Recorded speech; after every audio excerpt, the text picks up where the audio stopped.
Good evening. Here is the world news from BGI TV, Baba Gbagede Imo TV. Today, the last day in the month of August 2022. I am Moriwe Rebila Lawal. First are the major headlines for the world news.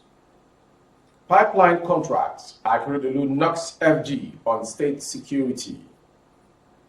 Why FG must name terrorism financiers, Peter Obi. Ondo beefs up security in parks, orders CCTV. Police, SSS abducting innocent Nigerians under Buhari regime, amnesty. Poor cultivation due to insecurity causing hunger, NESG. To the next story, 6,068 Nigerian doctors moved to UK under Buhari. And still to foreign story, over 80% of Africans rely on herbal medicine, WHO on People's Gazettes. And on sports, Super Falcons arrive Kansas City for US friendlies. Now the news in detail. The Ondo State Governor, Mr. Rotimi Akeredolu, has condemned the alleged refusal of the federal government to strengthen the security of the states of the federation. Akeredolu alleged that the federal government was playing by abandoning states to their fate concerning the security of lives and property of the people, but rather empowering some private security outfits in the country. The governor stated this in a statement he issued through his chief press secretary on Wednesday. This was in reaction to the recent purported award of contracts by the federal government to some private sector outfits to protect the pipelines from being vandalized. According to the chairman of the Southern Governors Forum, the action of the FG has implied that it permitted private security outfits to bear heavy assault weapons while denying the same privilege to the states, the federating units, to tackle insecurity.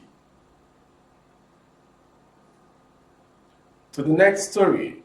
Labour Party presidential candidate Peter Obi has challenged the federal government to publicly name terrorism financiers and oil thieves across the country. He said the call had become imperative to ensure there were no sacred cows in the fight against terrorism, anti-corruption, and economic sabotage across the country. The former Anambra State Governor made the call on his Twitter page on Wednesday, adding that it was important for the apex government to rise to the occasion. The Punch reports that the federal government says the Nigerian Financial Intelligence Unit uncovered 96 financiers of terrorism as well as 424 associates and supporters of the financiers. Announcing the development, the Minister of Information and Culture, Lai Mohammed, on February 3, 2022, while ruling out the administration's achievements, said the fraud unit unmasked 123 companies and 33 bureau the change operators linked with terrorism in the country. However, Mohammed did not give the names of the sponsors and companies linked with terrorism.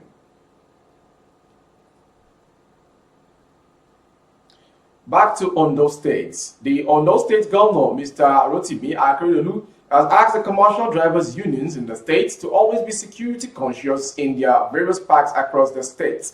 The governor said there was a need for the drivers at parks to check the luggage of the passengers and the passengers themselves before boarding their vehicles as part of security measures.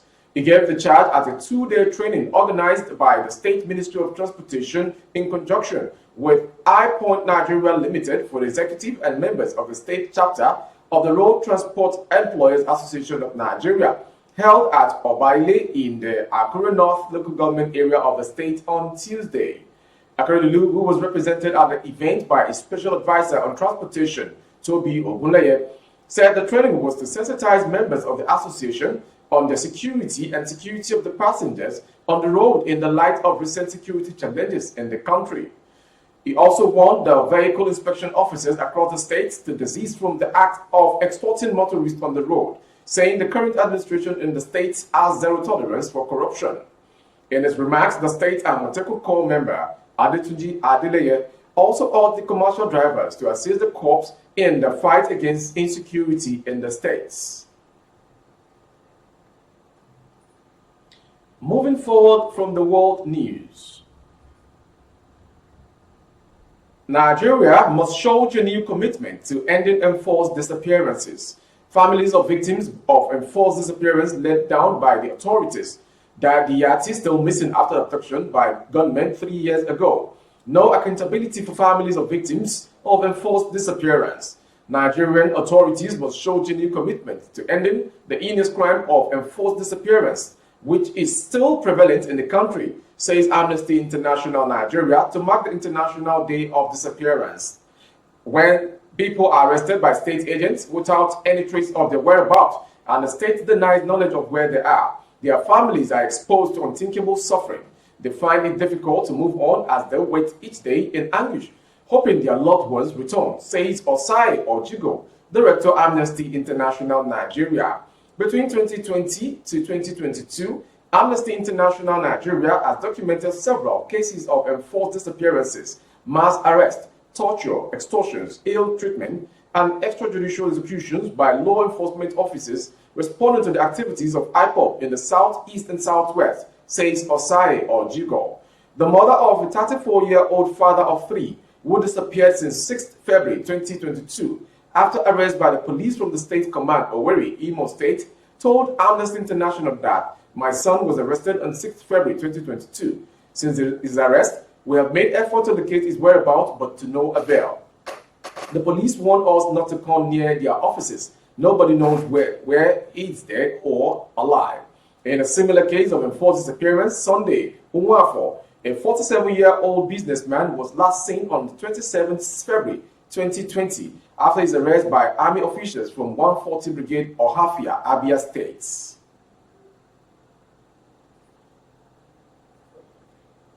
The Nigerian Economic Summit Group has expressed concern over the declining rate of cultivation of food crops by Nigerian farmers due to insecurity.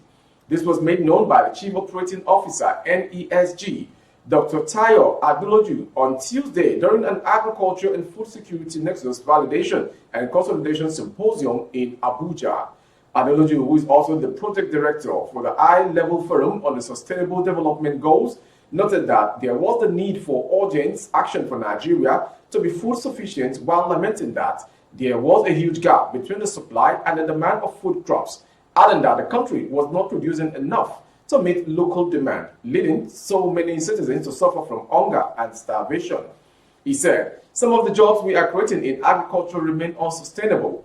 We are importing more agricultural products than we are exporting.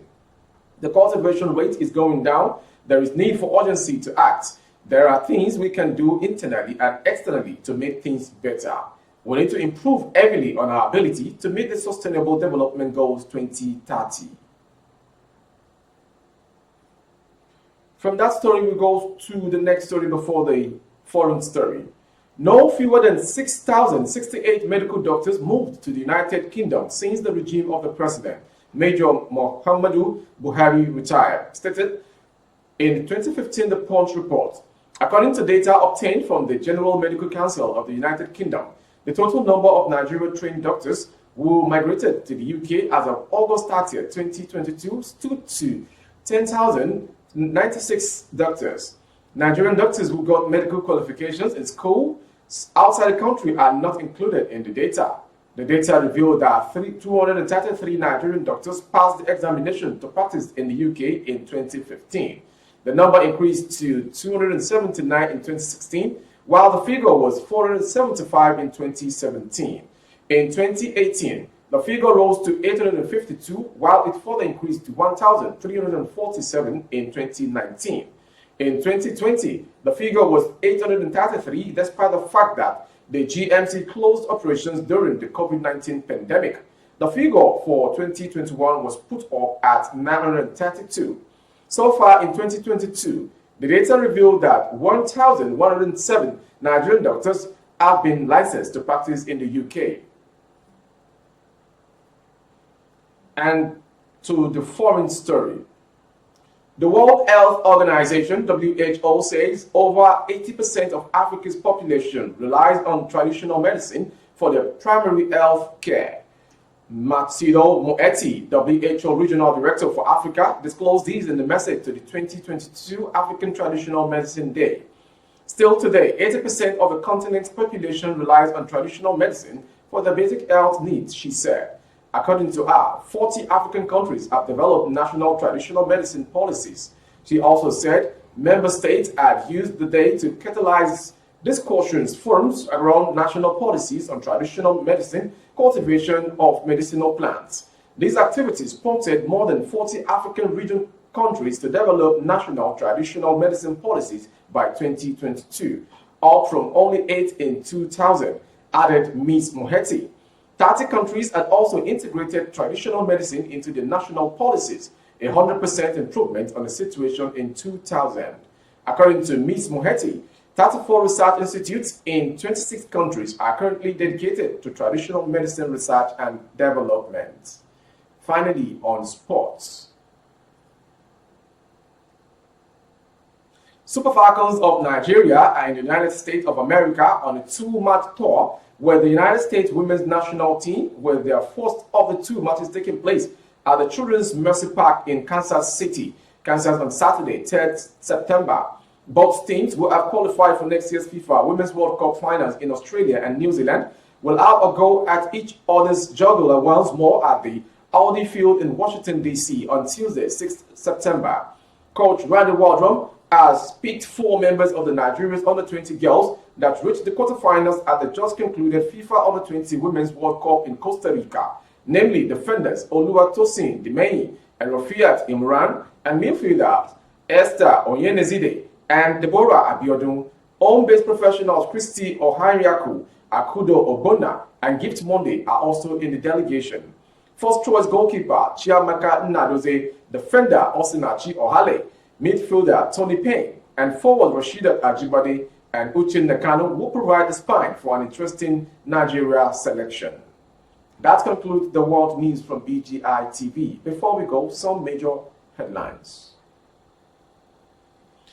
Pipeline contract, Akeredolu knocks FG on state security. Why FG must name terrorism financiers, Peter Obi. Ondo beefs up security in parks, urges CCTV. And finally, on sports, Super Falcons arrive Kansas City for US friendly. For more updates on YouTube, our handle is Baba Bagede Imo TV. Kindly subscribe, click on the notification bell, select option all to access our broadcast. On Facebook, Bagede Imo with Alawi Adebayo. Please like and follow the page. On Instagram, Bagede Imo _22. For other placement of your goods and services, coverage of event and function, please dial the phone number streaming on your screen for advert placements only. Thank you for watching. I am Morire Rebila Lawa. Good evening. Oh, na, na, na. If you want to know what's going on in city, or you want to listen to the latest news and gist, no stress, oh, just tune to BGI TV. BGI TV, you're one in a million.